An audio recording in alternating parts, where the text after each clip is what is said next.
क्या आपने कभी सोचा है कि डर क्या है? समाज के नियम, घृणा, पवित्रता और अपवित्रता के बंधन, क्या ये सब सिर्फ हमारे मन का वहम है? भारत में एक ऐसा साधु संप्रदाय है जो इन सभी सीमाओं को तोड़कर मोक्ष की खोज करता है। वे भगवान शिव के सबसे प्रचंड रूप भैरव के उपासक हैं। उन्हें अघोरी कहते हैं। ये साधु शमशान में रहते हैं, इंसानी खोपड़ी को अपना पात्र बनाते हैं और जीवन मृत्यु के हर भेद को मिटा देते हैं। कौन होते हैं ये अघोरी? क्यों अपनाते हैं ये इतना कठिन और विचित्र मार्ग? और क्या सच में इन्हें वो अद्भुत शक्तियाँ प्राप्त होती हैं जिनके चर्चे सदियों से होते आ रहे हैं? आइए आज हम अघोरपंथ के उस अंधेरे और रहस्यमय संसार में उतरते हैं जहाँ भय का कोई स्थान नहीं है। 1. कौन होते हैं अघोरी? परिचय। अर्थ: अघोरी शब्द संस्कृत के अघोर से आया है, जिसका अर्थ है जो घोर नहीं है, यानी सरल, सौम्य। लेकिन इसका एक अर्थ ये भी है कि जो अंधकार और अज्ञान से परे है, जिसने द्वैत ड्युअलिटी को समाप्त कर दिया है।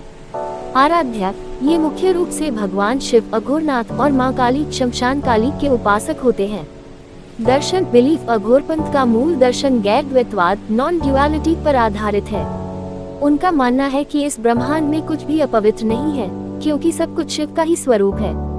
इसलिए वे अच्छा बुरा, पवित्र अपवित्र, प्रेम घृणा के बीच कोई भेद नहीं करते। 2. अघोरी क्या काम करते हैं? साधना और कर्म: अघोरी का मुख्य कार्य कठोर साधना और आंतरिक शुद्धि है ताकि वे मोक्ष प्राप्त कर सकें। फायर, शमशान साधना, शावा साधना: अघोरी अक्सर शमशान घाट में रहते हैं, क्योंकि उनका मानना है कि यह स्थान जीवन और मृत्यु का संगम है और यहाँ साधना शीघ्र फल देती है। वे शव के ऊपर बैठकर भी साधना करते हैं, जिसे शिव और शव साधनक कहा जाता है।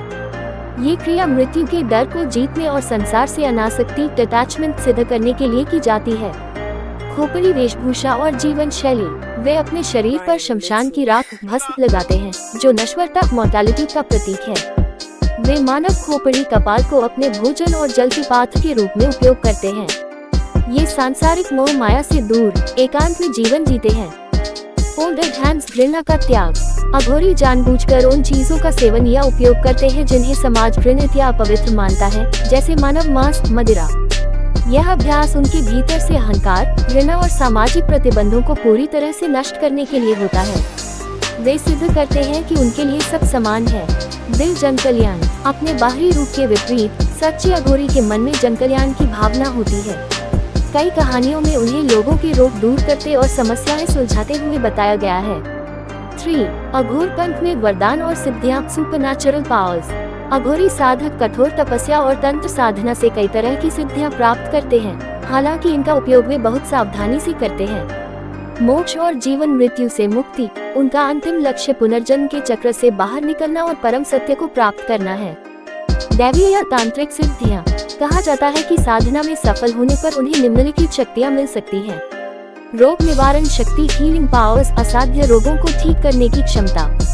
भविष्यवाणी और अंतर्ज्ञान, भविष्य की घटनाओं को जानने की शक्ति। वशीकरण और तंत्र क्रिया, तांत्रिक क्रियाओं पर असाधारण नियंत्रण। इच्छा शक्ति: वे अपनी इच्छा शक्ति से भक्तों पर प्रसन्न होकर उन्हें शुभ फल या वरदान दे सकते हैं। अहंकार पर विजय ही सबसे बड़ा वरदान: अघोरपंथ में सबसे बड़ा वरदान किसी बाहरी शक्ति को प्राप्त करना नहीं, बल्कि अपने भीतर के अहंकार, डर और भेदभाव पर विजय पाना माना जाता है। जब साधक अघोरी बन जाता है तो वह सबसे बड़ा वरदान प्राप्त कर लेता है, सत्य का ज्ञान। 4. अघोरी बनने की प्रक्रिया, दीक्षा: अघोरी बनना अत्यंत कठिन है। शिष्य को गुरु के पास जाकर कठोर दीक्षा लेनी होती है, जिसमें शामिल है गुरु को समर्पण। शिष्य को अपने जीवन और मृत्यु का अधिकार पूरी तरह से अपने गुरु को सौंपना होता है। सामाजिक त्याग: उन्हें सांसारिक सुख सुविधाओं, परिवार और सामाजिक नियमों को हमेशा के लिए त्यागना पड़ता है। कठोर तपस्या: सालों तक शमशान में रहकर भस्म लगाना, एक ही जगह पर ध्यान करना और सामाजिक घृणा को सहना। अंतिम परीक्षा: गुरु द्वारा दी गई असंभव लगने वाली और मन को विचलित करने वाली परीक्षाओं को पास करना। क्लैपबोर्ड निष्कर्ष, कंक्लूजन फॉर योर चैनल। तो ये थी अघोरपंथ की कहानी। अघोरी सिर्फ एक वेशभूषा नहीं, बल्कि एक कठिन जीवन दर्शन है। वे हमें सिखाते हैं कि जीवन की सबसे बड़ी सच्चाई उसके सबसे भयानक रूप में छिपी होती है, और जब तक हम अपने डर और घृणा से ऊपर नहीं उठेंगे, तब तक हम पूर्ण सत्य को नहीं जान सकते। आपको ये कहानी कैसी लगी? क्या आप अघोरी साधुओं की किसी और सिद्धि के बारे में जानना चाहेंगे? नीचे कमेंट में हमें जरूर बताएं और ऐसे ही रहस्यों को जानने के लिए हमारे चैनल को सब्सक्राइब करें।